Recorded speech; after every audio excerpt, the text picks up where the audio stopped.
Kush was not born to stand still. He was a half-orc, too agile to be just a brute, too wild to ever become a proper citizen. He was born inside his father's tribe.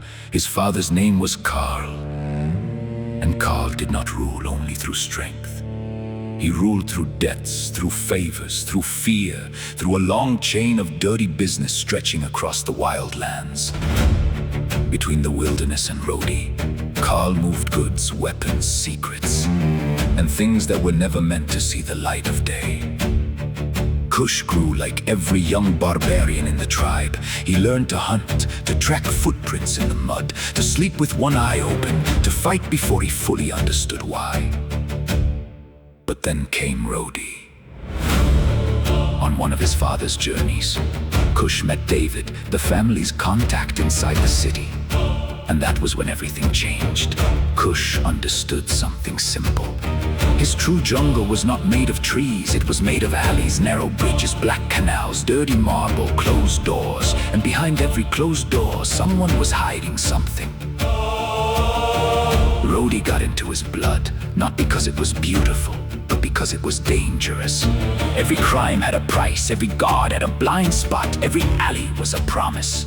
So Kush began doing what he did best: disappear, listen, lie, trade, survive. His first real business was simple: charas from the wildlands to the lower streets of Rhodes. The goods moved, the gold came back, and Kush smiled, because in the city, the strongest man did not always win. The fastest did, the smartest did, the one who knew when to run and when to strike. Then, one day, his father called him back to the tribe. His older brother had vanished. And suddenly, Kush was no longer the second son. He was the heir. Karl gave him no embrace, no comfort, no answers. Only a box, small, heavy, heat-sealed shut. It must reach the king's hands, no one else's. Those were his father's words, and they were the last words Kush truly remembered from him. The road to Rhodes should have been easy. Kush knew the hidden paths, the smugglers' camps, the secret crossings, the shortcuts that never appeared on any map. But the closer he came to the city, the more the silence felt wrong. No caravans, no travelers, no drunken adventurers looking for trouble. Even the crossing at the Rhodic River was empty. The bandits who once demanded payment were gone. And when bandits stop stealing, it means something worse arrived before them.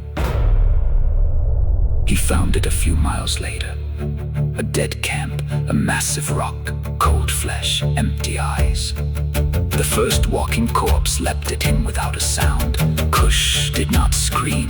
He drew his rapier, raised his shield, and put the thing down. Fast, clean, almost easy.